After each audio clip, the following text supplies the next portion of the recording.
कुछ मित्र प्रश्न पूछते हैं कि कोई आफंती का मृत्यु हो गया, जैसे माँ की मृत्यु हो गई, बाप का मृत्यु हो गया, भाई का मृत्यु हो गया, तो इस दुखी से हम परेशान हो जाते हैं और वो पूछने लगते हैं कि क्या हम दोबारा उनको मिल पाएंगे, वो कहाँ गए होंगे इत्यादि। मित्रों, आफंत की मृत्यु का जो ये अनुभव है, ये सभी को भोगना होगा, है। सभी के परिवार में आफंती होंगे, तो जब डेट आएगा तो मरना तो सबको होगा ही एक दिन। मृत्यु निश्चित है, प्रकृति का नियम है। मगर जो मृत्यु दुर्घटना के द्वारा जल्दी हो जाती है, अकाल मृत्यु जिसको बोलते हैं, तो उसमें थोड़ा ज़्यादा दुख पहुंचता है। मगर जो नॉर्मल डेथ है, उसको तो हमको स्वीकार कर देना चाहिए, है ना।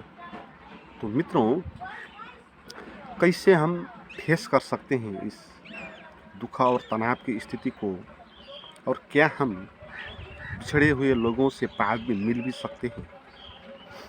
मित्रों, जिसको हम वो संबंधी बोलते हैं ना, जैसे माँ बोलते हैं, भैया बोलते हैं, बाप बोलते हैं, जो हमारा रिलेशन है, वो सच नहीं, वो एक झूठ है, वो एक मान्यता है। जब आप माँ बोलते हैं तो वो माँ, वो आपकी एक मान्यता है ना, क्योंकि वो माँ ही नहीं, किसी की बेटी भी थी, किसी की दीदी भी होगी, किसी की टीचर भी होगी, किसी की पत्नी भी होगी, है ना। तो सभी का अपना अपना उन पर मान्यता है। तो ये मान्यता ठीक है, माँ का एक पवित्र हार्दिक भाव होता है, तो हमको बहुत दुख पहुंच जाता है और हमको मिलने का उनसे आकांक्षा जगती है। तो ये आकांक्षा भी गलत नहीं, मगर इसमें समझना ये है, जब आप माँ बोलते हैं, वो तो एक मान्यता है, 10 आदमी के लिए 10 संबंध नाम उनके होंगे, मगर फिर भी वो क्या है, सबसे पहले समझे वो एक मनुष्य है ना। और जैसा एक मनुष्य होता है वैसे वो था।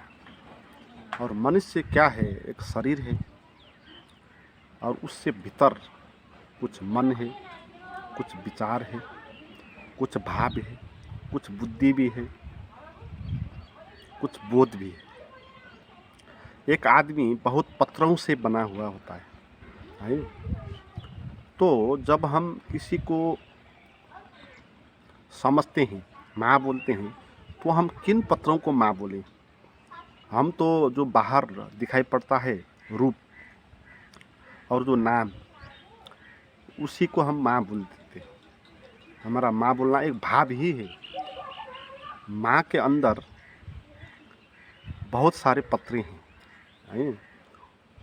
तो उन पत्रों में से जो सबसे अंतिम पत्र है, वो बोध है, वो चैतन्य है। तो एक आदमी कोर में अगर देखा जाए तो एक चैतन्य है, एक साक्षी का भाव है। अगर उसने जाना हो या नहीं हो, उसका जो स्ट्रक्चर है, वो स्ट्रक्चर में सबसे अंत में वो साक्षी का भाव है, वो एग्जिस्टेंस से फैला हुआ, और वो दो नहीं है। जो और एक व्यक्ति ये है, चाहे आपकी माँ भी ऐसी ही है, तो आप उनको अभी मिल सकते हैं, आप भी वही हो जाओ, आप भी ध्यान करो और साक्षी भाव में आ जाओ, तो आपको सभी से मिलना हो गया ना। आपको पूरा ब्रह्मांड से एक, आपकी माँ भी उसी में एक थी, आपका भैया भी उसी में एक था, आप सभी लोग एक आपस में जुड़ गए आप, है ना। तो ये होगा रियल उनसे मिलन करने की तरीका। और जो मृत्यु हम बोलते हैं, वो तो केवल शरीर का ही मृत्यु हुआ, उनके भीतर जो और पत्र हैं वो तो उनके साथ में ही है। तो इसलिए घबराने की बात कुछ है नहीं, उनको कुछ दिक्कत नहीं होगा, वो अपनी यात्रा आगे बढ़ाएंगे। और हम भी अगर शरीर के लेवल में है, तो हम उनको भी शरीर के लेवल में जानेंगे, तो दुख होगा फिर, है ना, क्योंकि शरीर मर जाएगा तो हम शरीर ही मानते थे उनको। इसलिए जो किसी की मृत्यु में दुखी होता है तो वो एक झूठ होता है, क्योंकि उसने शरीर के लेबर उसको लिया हुआ होता है। मृत्यु हो गई, वास्तव में मृत्यु होती नहीं ना, शरीर की मृत्यु होती है ना। शरीर का जो संबंध है वो अलग हो जाता है, मगर किसी को मर गया बोल देना उसके प्रति अपमान है, क्योंकि वो पूरा नहीं मरा है ना। उसका अगली यात्रा फिर होगी, और पत्र है ना भीतर, वो पत्र तो भौतिक नहीं है। भौतिक चीज़ें तो बनेगी और उसका अंत होगा, है ना। जो हमारा शरीर है तो भौतिक यंत्र है, इसमें तो जल डालना होगा, ऑक्सीजन डालना होगा, और इसकी उम्र होगी, एक्सपायर्ड होगा, है ना, तो एक्सपायर डेट होगा। तो ये तो बाहर की परतें हैं, भीतर और भी बहुत पत्र हैं। तो इसलिए आदमी एक केवल शरीर ही नहीं है। तो इसलिए आप किसी को बोल देते हो कि मृत्यु हो गया, मर गया, तो उसके प्रति अपमान हो जाता है। तो इस तरह लेना है, मृत्यु उनका नहीं हुआ है, उनका अगली यात्रा अच्छी ही होगी। आप उसको अच्छी बना भी सकते हैं, उनको अपनी तरफ से उनके प्रति करुणा और प्रेम के द्वारा, क्योंकि प्रेम में एक शक्ति होती है। इसलिए हमारे शास्त्रों में बोला गया ना, श्राद्ध का जो महत्व है वो पूरे ही अंधविश्वास नहीं है, उसका एक सिंबल है। वो कोई कर्मकांड है नहीं। तो श्रद्धा, श्राद्ध जो शब्द है वो श्रद्धा से बना। इसका ये अर्थ ये है, जो आपका संबंधी का मृत्यु हो गया, नातेदार का, तो अगर आप उनके प्रति श्रद्धा से भर जाओ तो उनको लाभ पहुंचेगा। इतना ही मीनिंग है श्राद्ध का। मगर बाद में पंडितों के हाथ पे पड़ गया और पंडितों ने उसको एक व्यापार बना दिया, तो कर्मकांड में जोड़ दिया, है ना। दान दक्षिणा ये सब इसमें आ गए। तो ये तो सब दिखावा है।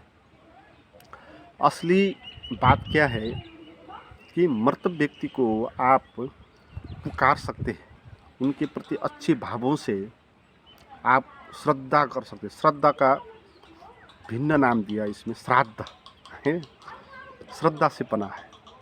श्रद्धा को समझना है। श्रद्धा क्या है कि मरे हुए व्यक्ति जो आत्मा है उसकी, उसका जो मन है, जो शरीर से निकल के आगामी यात्रा पे जा रहा है, तो अगर उसके प्रति आप प्रेम से भरो, उनको आप याद करो, स्मरण करो, उनको अच्छे भाव आप दे दो, तो उसको पहुंच जाएगा।